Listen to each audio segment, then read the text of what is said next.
bagi laki-laki dewasa kemudian mengawini anak di bawah umur itu, walaupun kemudian suka sama suka, para orang tua juga sudah mau, bahkan sudah melakukan perkawinan di adat, Mbak Sudiani. Di Bali kan perkawinan di adat itu kan sah.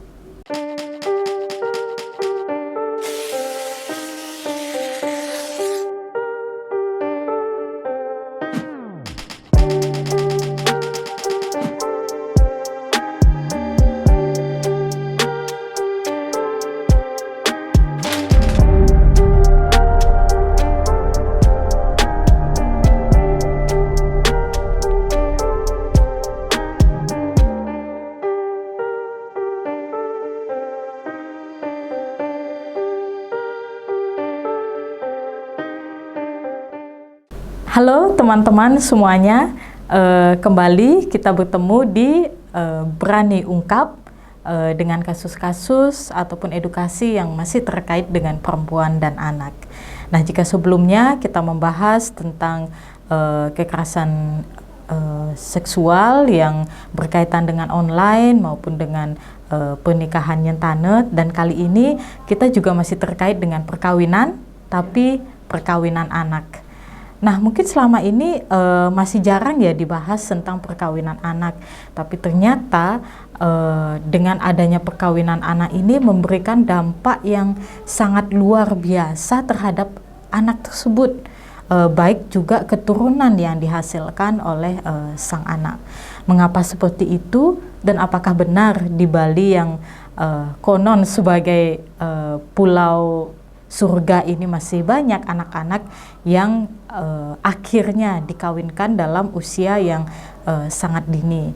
Untuk itu kembali kita lagi berkolaborasi dengan LBH Bali Women Crisis Center, dan tentu saja hadir di tengah-tengah kita Ibu Ninengah Budawati, founder dan direktur dari Lembaga Bantuan Hukum Bali Women Crisis Center. Bu Buda, kita ketemu lagi.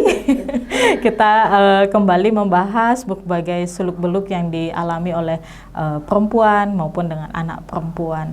Nah, Bu Buda kan juga sempat mendampingi dan juga mengikuti ya berbagai kasus perkawinan yang terjadi pada anak-anak. Dan di Bali pun masih banyak itu terjadi. Rata-rata kalau yang saya ketahui itu faktor utamanya adalah karena ekonomi, dan yang kedua karena memang sang anak itu sudah hamil di luar pernikahan gitu ya. Dan dalam hal ini kan sebenarnya di undang-undang tidak diperkenankan, itu usia maksimal kan harusnya 19 tahun. Nah, itu Bu Buda bisa mengungkapkan kepada teman-teman fakta di lapangan seperti apa sih, Bu Buda? Iya.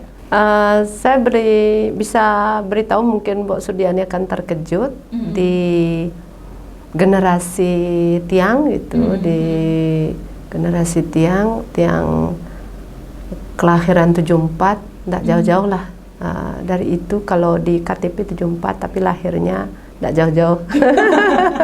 Agak lebih tua lah sedikit. Ya, karena tanggal kelahiran menghilang maksudnya. Kena ada bencana alam waktu itu. Jadi begitu, itu teman-teman Tiang begitu 2-4 kali itu udah kawin Mbak Sudiani. Maka sekarang iya, setamat SD. Itu. Jadi banyak sudah kawin, bahkan kalau di generasi Tiang yang kuliah itu kira-kira ada perempuannya cuma 4 orang. Ya, sampai melanjutkan ke jenjang pendidikan tinggi. SMA beberapa lah gitu. Jadi SMP sedikit, kemudian yang memang SD itu hampir ada di sekisaran kelas 2, kelas 3 SMP itu udah pada kawin semua. Itu usianya berarti sekitar belasan ya? 13, 14, 15, 16 itulah. 14 tuh, 14-an gitu, udah lah. Gitu. Jadi untuk generasi sekarang juga, tapi kalau dulu bukan karena padahal di angkatan dia kan sudah agak modern sebenarnya. bukan karena memang dia ada kecelakaan, kehamilan di luar, kehamilan yang tidak diinginkan itu. Biasanya kan itu yang menjadi pemicu orang melakukan perkawinan anak kan. Tapi kalau di teman-teman angkatan Tiang, begitu juga di desa-desa yang lain di Bali begitu, itu sebenarnya kan memang menginginkan perkawinan itu begitu, tidak karena ada apa-apa. Yang menginginkan si anak atau orang tuanya? Anak pada menginginkan karena merasa sudah pacaran, tidak kuliah, tidak sekolah, ya kawin saja begitu. Nah, itu yang terjadi fenomenanya. Kalau sekarang memang berjalannya waktu memang ada fenomena kehamilan yang tidak diinginkan. Jarang sekali memang terdesak karena memang ingin melakukan perkawinan cepat. Biasanya paling di kisaran setelah setamat SMA lah mereka baru memutuskan. Kalau masa-masa SMA, SMP rasanya belum lah anak-anak sekarang berkeinginan itu untuk itu, karena memang ada semacam kelasiman dan tanggung jawab mereka memang untuk mengenyam pendidikan minimal setamat SMA.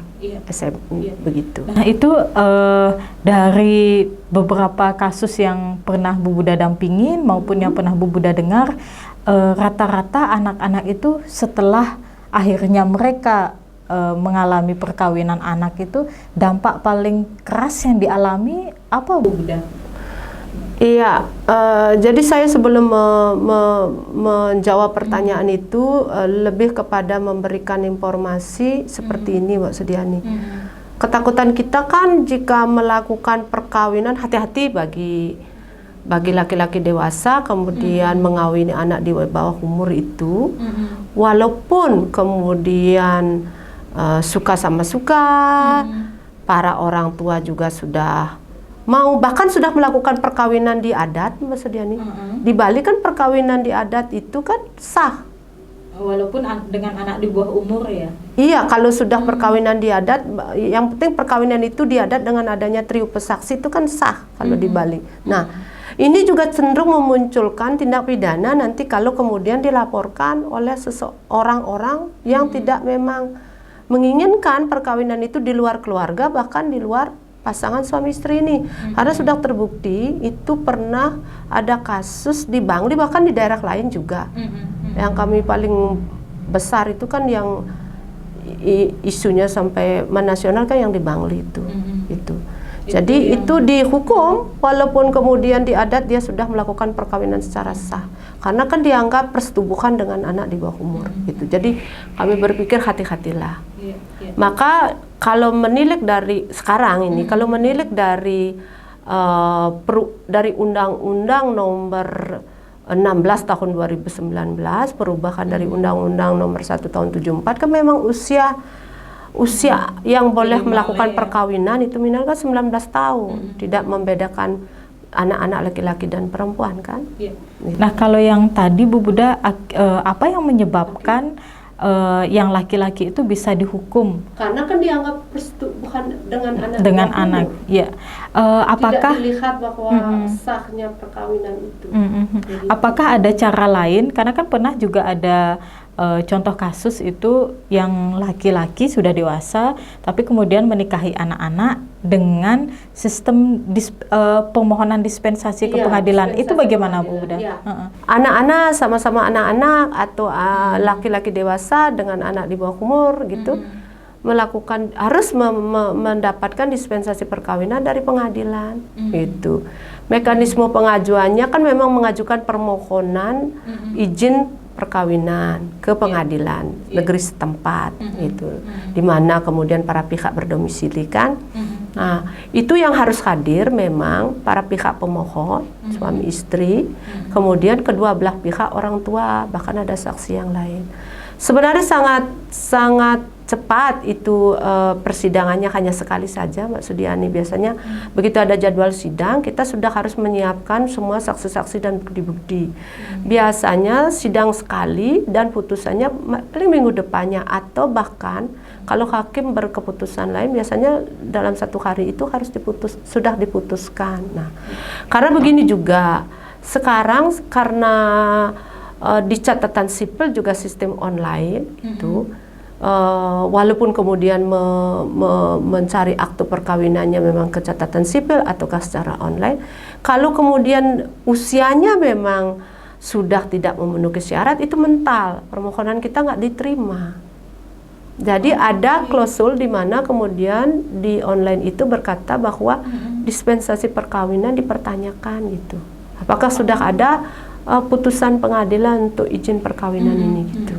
Nah, kalau belum ada otomatis tidak akan ditolak, tidak akan bisa terupload gitu. Jadi itu sistem catatan sipil juga sudah sangat komprehensif, sangat membantulah dalam mekanisme keabsahan daripada syarat perkawinan usia itu. Nah, Bu Buddha, kalau yang terkait dengan dispensasi ini kan ada yang berpikir bahwa tidakkah dengan adanya dispensasi secara tidak langsung memberikan izin gitu terhadap keberlangsungan perkawinan anak ini? Sejauh mana sebenarnya itu? Kalau di undang-undang itu kan dalam kondisi mendesak.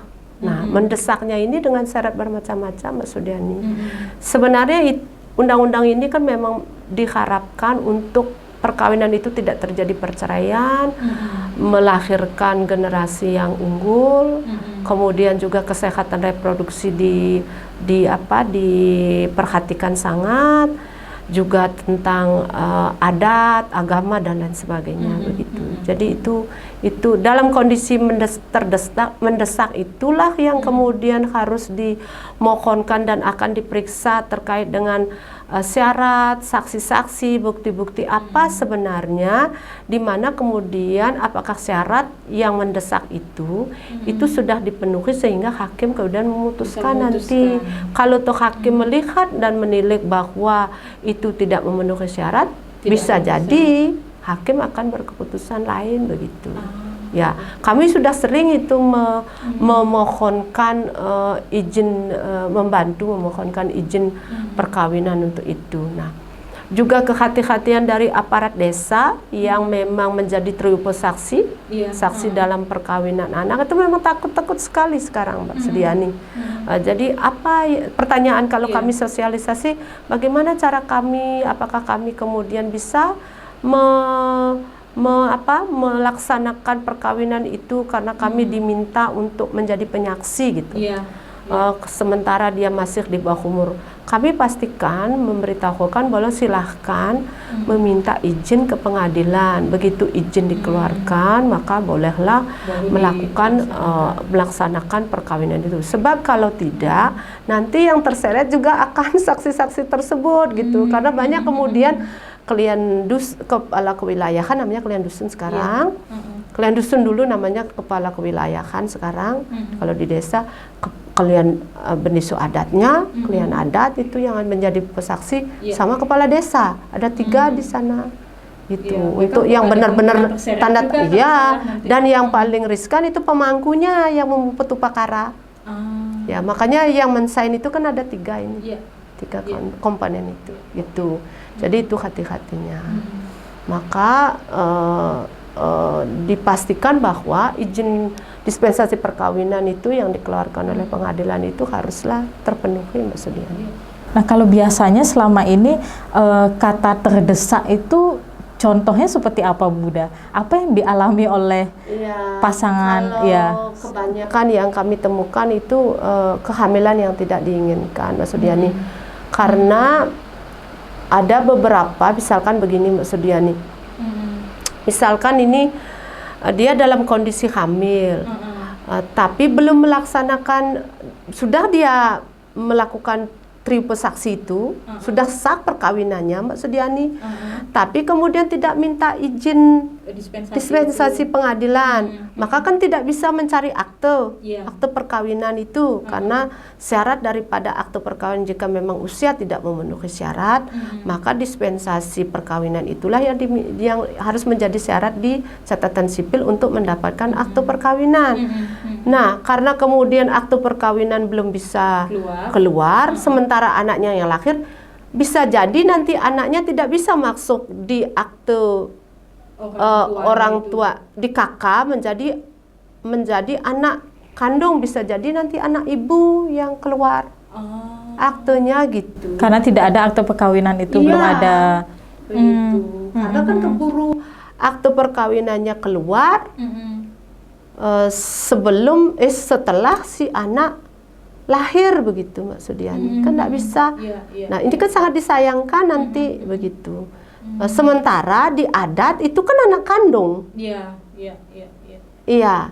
Kalau jadi faktanya kan jadi anak biologis saja. Tidak jadi menjadi akte ibu iya. Ya. Kan sangat disayangkan itu gitu.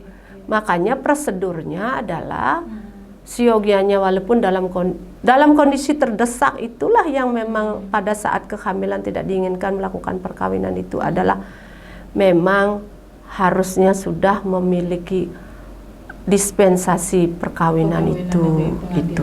Dan yang lebih penting adalah apalagi jika kemudian melakukan perkawinan seorang laki-laki dewasa dengan anak di bawah umur. Secepatnya itu, karena kan bisa nanti kalau dilaporkan dianggap persetubuhan dengan anak di bawah umur dan ancaman hukumannya pastilah. Sudah tahu kan dengan Undang-Undang Perlindungan Anak. Sekarang ada Undang-Undang TPKS kan begitu. Ya, seperti itu. Nah, kalau kemudian dampak yang seperti di undang-undang diamanatkan untuk tidak terjadinya perceraian, harapannya kalau kemudian usia sudah memenuhi standar berdasarkan kajian dari para pakar lah, karena membuat undang-undang, perubahan undang-undang dari Undang-Undang nomor 174 sampai akhirnya Undang-Undang nomor 16 tahun 2019 itu kan pasti sudah melakukan kajian bahwa usia 19 itu baik perempuan maupun laki-laki sudah seyogianya bahwa jika itu diikuti untuk tingkat kemandirian, kematangan, reproduksi dan lain sebagainya sudah dikaji itu. Nah, maka itu harus dipenuhi agar tidak terjadinya kegagalan dalam perkawinan, begitu harapannya. Dan untuk melahirkan generasi unggul, baik itu tidak berbenturan dengan adat, agama dan etika dalam masyarakat. Nah, tapi kalau kemudian itu tidak terpenuhi, maka dipastikan bahwa hal-hal yang tidak diharapkan itu kan bisa terjadi. Itu maksudnya itu. Maka penting kiranya usia inilah yang harus menjadi acuan kita bersama begitu.